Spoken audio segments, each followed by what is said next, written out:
بسم اللہ الرحمن الرحیم۔ ناظرین اکرام، منہاج علی ٹی وی میں خوش آمدید۔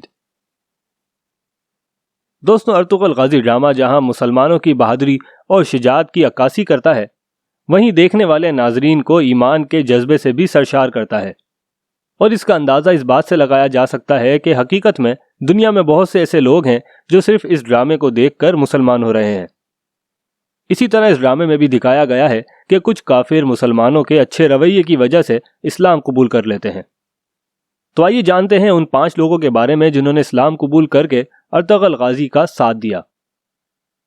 Number 5، Giovanni. یہ استاد اعظم کا بھائی ہوتا ہے جس نے ابن العربی کے ہاتھوں پر اسلام قبول کر لیا، اور اس کا نام عمر رکھا گیا۔ دوستوں، جیوانی استاد اعظم کے منصوبوں کو جانتا تھا، اس لیے یہ اسلام لانے کے بعد اس کے بہت سے منصوبوں کو ناکام کر دیتا ہے، اور استاد اعظم اسے اپنے قلعے میں قید کر لیتا ہے اور اس پر بہت ظلم کرتا ہے، اور اسے اس بات پر مجبور کرتا ہے کہ وہ ابن العربی سے ان کا خفیہ صندوق لا کر استاد اعظم کو دے دے۔ مگر اسلام قبول کرنے والا یہ شخص عمر استاد اعظم کی بات نہیں مانتا، اور آخر کار استاد اعظم اسے زندان میں شہید کر دیتا ہے۔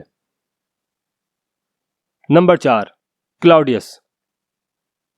کلاؤڈیس کارڈینل تھامس کا ایک کمانڈر تھا، اور یہ بھی صندوق لینے کی خاطر ابن العربی پر حملہ کر دیتا ہے، مگر پہلے حملے میں یہ ناکام رہتا ہے کیونکہ ارطغرل غازی انہیں بچا لیتا ہے، اور کلاؤڈیس زخمی ہو کر بھاگ جاتا ہے۔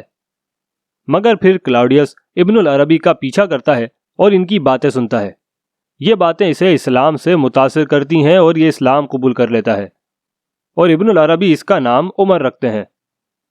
عمر ٹیٹوش کے شیطانی جالوں کو ناکام بنانے کے لیے قلعے میں اپنا کام شروع کر دیتا ہے، مگر پھر ٹیٹوش کو اس کی تمام حرکات و سکنات کا پتہ لگ جاتا ہے، اور ٹیٹوش اسے شہید کر دیتا ہے۔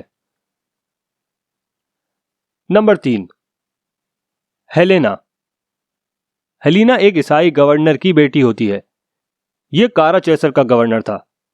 کمانڈر ویسلس ترکوں کو جال میں پھنسانے کے لیے اسے مروانے کا حکم دیتا ہے، تو یہ صرف زخمی ہو جاتی ہے، اور بامسی اسے بچا لیتا ہے۔ پھر حالات کچھ ایسے بن جاتے ہیں کہ بامسی اور ہیلینا کو آپس میں محبت ہو جاتی ہے، اور دونوں شادی کرنے والے ہوتے ہیں، اور ہیلینا نکاح کے وقت اسلام قبول کر لیتی ہے، اور اس کا نام حفصہ خاتون رکھا جاتا ہے۔ نمبر 2، آرس۔ دوستوں، آرس کمانڈر ویسلس کے بعد کارا چیسر کا نیا کمانڈر اور گورنر مقرر ہوتا ہے۔ یہ ارطغرل کا بہت گہرا دشمن ہوتا ہے، یہاں تک کہ ارطغرل کے کئی سپاہیوں کو یہ شہید کر دیتا ہے، اور ارطغرل کو بھی بہت نقصان پہنچاتا ہے۔ ارطغرل کے بیٹے گندوز کو بھی آرس اغوا کر لیتا ہے، مگر پھر یہ کارا چیسر قلعے میں ارطغرل کے ہاتھوں شکست کھاتا ہے، اور ارطغرل قلعہ فتح کرنے کے بعد آرس کو قید کر لیتا ہے، اور اسے امیر سعد الدین کوپیک کے گناہ سامنے لانے کے عوض رہا کرنے کا وعدہ کرتا ہے، جس پر آرس راضی ہو جاتا ہے۔ ارطغرل اپنا وعدہ پورا کرتا ہے اور آرس کو رہا کر دیتا ہے، مگر آرس کو یقین نہیں ہوتا۔ ارطغرل غازی کے رویے سے یہ بہت متاثر ہوتا ہے، اور ساتھ ساتھ ابن العربی اس کے خواب میں آتے ہیں اور اسے دین کی طرف بلاتے ہیں۔ سعد الدین کوپیک رہائی کے بعد آرس پر حملہ کر دیتا ہے، مگر ارطغرل اسے بچا لیتا ہے، اور آرس اسی رویے کی وجہ سے ارطغرل کے ہاتھ پر مسلمان ہو جاتا ہے، اور اس کا نام احمد ہو جاتا ہے۔ نمبر 1، مرگان۔